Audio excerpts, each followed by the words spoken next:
రవణకు జోహార్ జోహార్ జోహార్ comrade రవణకు జోహార్ జోహార్ కొనసాగిద్దాం రవణ ఆశయాలను కొనసాగిద్దాం రవణ ఆశయాలను వర్ధిల్లాలి సిపిఎంఎల్ మాస్టర్ వర్ధిల్లాలి వర్ధిల్లాలి సిపిఎంఎల్ మాస్టర్ వర్ధిల్లాలి జోహార్ కామ్రేడ్ రవణకు జోహార్ జోహార్ జోహార్ కామ్రేడ్ రవణకు జోహార్ జోహార్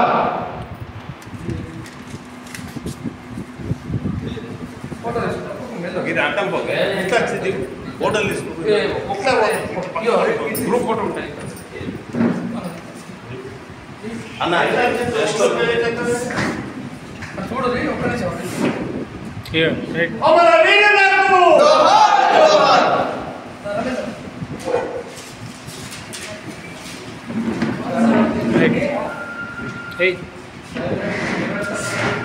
అధ్యక్ష కామెంట్స్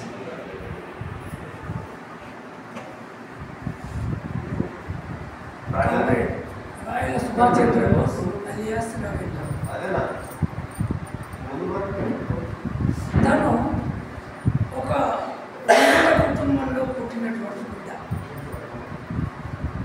అట్లాంటి ఆయన ఆనాడే అంటే 70లో అంటే 69, 70లో డిగ్రీ చదువుతున్నాడు. మరి డిగ్రీ చదువు వదిలిపెట్టేసి ప్రజా ఉద్యమాల్లోకి ఎందుకు వచ్చింది? ఇప్పుడు మనం చాలామంది చూస్తున్నాం, ఇలా చదువుతున్నాము అంటే వాళ్ళ స్వార్థం కోసమే చదువుతున్నాం, ఈ ఉద్యోగాల కోసమే చదువుతున్నాం, లేదు ఇంకో పద్ధతులే చదువుతున్నారు తప్ప వీళ్ళ పద్ధతులు ఆలోచించలేదు. అసలు తనకు ఏం అవసరం వచ్చింది? హాయిగా చదువుకొని బ్రహ్మాండమైన ఉద్యోగం చేసుకొని తన బతుకుతారు బతికి ఇంకొక నలుగురికి తిండి పెట్టేటటువంటి బతుకులున్న వ్యక్తులు ఉద్యమాలకు ఎందుకు వచ్చింది అంటే, మన దేశంలో స్వాతంత్రం వచ్చిన తర్వాత కూడా పేదవాడు పేదవాడవుతున్నాడు, ధనవంతుడు ధనవంతుడవుతున్నాడు, ఈ దోపిడీ దొంగలందరూ పెరుగుతున్నారు. కాబట్టి దోపిడీ పీడన లేనటువంటి రాజ్యాన్ని స్థాపించినప్పుడు మాత్రమే ప్రజలందరికీ గౌరవం దక్కాలనే ఆలోచనతో తన ఉద్యమంలోకి వచ్చాడు. దాదాపు 50 సంవత్సరాలు మొత్తంగా అజ్ఞాత జీవితాన్ని గడిపినటువంటి వ్యక్తి మొత్తం అడుగుల్లోనే ఉండి లక్షలాది ఎకరాలను పేద ప్రజలకు పంచినటువంటి కనుక కామ్రేడ్ అవన్నీ కదా. ఎందుకంటే గోదావరి లోయ పోరాటంలో కీలకమైనటువంటి పాత్ర పోషించినటువంటి ఆయన ఈ ఉద్యమాన్ని కొంతమంది నాశనం చేయడానికి కంకణం కట్టుకొని రకరకాల కమిటీల పేరుతోని అక్కడ ఉన్నటువంటి ప్రజల్లో చీలికలేవడానికి ప్రయత్నం చేస్తున్న సమయంలోనే మేము ఎంతో కష్టపడి జీవితాలను త్యాగం చేసి నిర్మించినటువంటి ఉద్యమాన్ని వీళ్ళు నాశనం చేస్తున్నారని చెప్పి టెన్షన్కు గురైనటువంటి వ్యక్తి కామ్రేడ్ రవణ. దాదాపు 80 నుంచి 1980 నుంచి తాను చనిపోయే నాటి వరకు 2016 అప్పటి వరకు సైద్ధాంతిక పోరాటం కొనసాగించినటువంటి రవణ ఈ సైద్ధాంతిక పోరాటంలో ఇప్పుడు మాటలు కోటలు దాటుతాయి, కాళ్ళు కడప దాటాయి అనే పద్ధతుల్లో కొంతమందిని మనం చూస్తాం. కానీ తిను ఏదైతే చెప్పిండో దాన్ని ఆచరించి అదే మిగతా వాళ్ళు మనం ప్రతిఘటన పోరాటం చేద్దాం, పోయి దళాలు వేద్దాం, లేదు గెరిల్లా పోరాటం చేద్దాం అన్నటువంటి వ్యక్తులు తుపాకులు పట్టుకొని అడుగులలో పోవడానికి కూడా సిద్ధంగా లేడు. కానీ మాటలు మాత్రం పెద్ద పెద్ద మాటలు చెప్పి అసలు వీళ్ళ అనుచరుల్ని పోలీసులు అరెస్ట్ చేస్తే వాళ్ళేమో పోలీసులకు తుపాకులు సరెండర్ చేసినటువంటి నాయకులు ఈ ప్రతిఘటన పోరాటాల గురించి మాట్లాడుతున్నారు. అందుకోసం ఇలాంటి పరిస్థితి నుంచి ప్రజలకు అన్యాయం జరిగేటటువంటి అవకాశం ఉందనే బెంగతోనే బ్రెయిన్ స్ట్రోక్తో తను చనిపోవడం జరిగింది. ముఖ్యంగా ఆనాటికి ఈనాటికి ఏమన్నా మారింది అంటే దోపిడీ పద్ధతులు మారినాయి. అప్పుడు భూస్వాములు ఉంటుండ్రి, గ్రామాలలో ఎక్స్ట్రాక్రీ చేయించుకుంటుండ్రి, లేదు వాళ్ళు వినకపోతే వాళ్ళని కొడుతుండ్రి, రకరకాల వాళ్ళని చిత్రహింసలకు గురి చేసి వాళ్ళ ఆస్తులన్నీ దోసుకుంటుంది. కానీ ఇప్పుడు దోపిడీ పద్ధతి మారింది. మనం 10 గంటలు పని చేస్తే 4 గంటల పని గంటలు మాత్రమే మనకి ఇస్తుంది, 6 గంటలు అది దొక్కకపోతుంది. ఇట్లా ఏ రకంగా చూసినా ఈ పాలకులు వచ్చిన తర్వాత కార్పొరేట్ కంపెనీలకు అనుకూలమైన విధానాలనే కొనసాగిస్తున్నారు. ప్రజలకు అనుకూలమైన విధానాలు లేవు. సంక్షేమ పద్ధతులలో కూడా అనేక తేడాలు వచ్చినాయి. సంక్షేమ కార్యక్రమాలు చేయడంలో కూడా వీళ్ళు విఫలం జరుగుతున్నారు.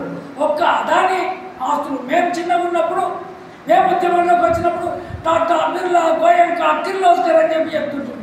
ఆ టాటా, బిర్లా, గోయంకర్ అంతా ఎక్కడ పోయినారు? అదానీలు, అంబానీలు ఇలా ముందరికి వచ్చేసారు. వాళ్ళు ఏం పని చేయరు, ఓన్లీ కమిషన్ల మీదనే వాళ్ళకి డబ్బులు వస్తుంది. రాయల రవీణ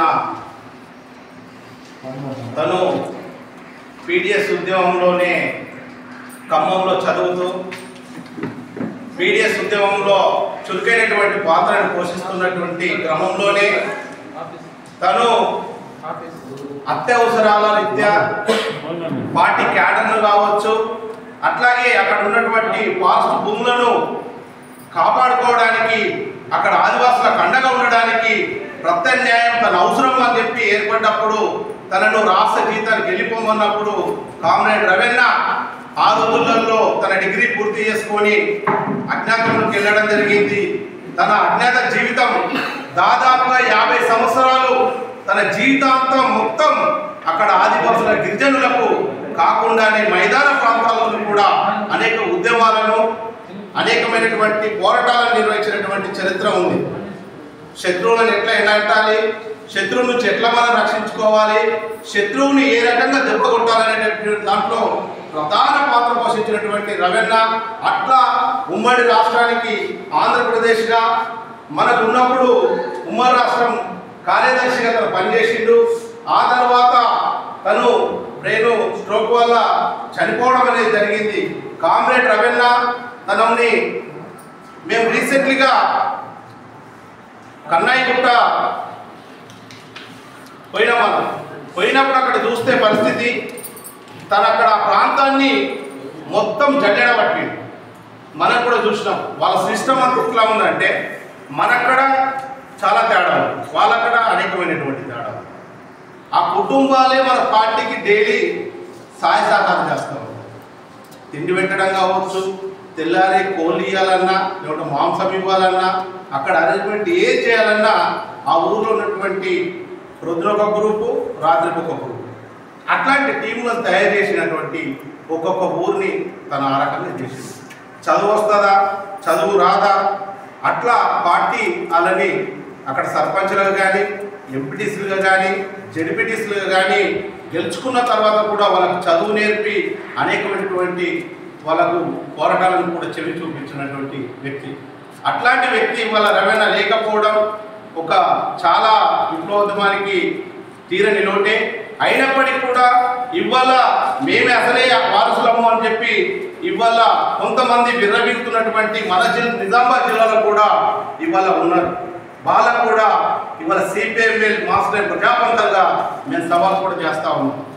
మీకు రవీణ పట్ల ఆశయాలు ఉంటే, మీకు రవీణ పట్ల గౌరవం ఉంటే, రవీణ పెట్టిన డాక్యుమెంట్ని మీరు వ్యతిరేకించిన వాళ్ళు ఇవాళ రవీణ వారసత్వాన్ని కొనసాగిస్తామంటే ఇవాళ మీ విజ్ఞప్తికే వదిలేస్తున్నామని చెప్పేసి ఈ సందర్భంగా మేము తెలియజేస్తా ఉన్నాం.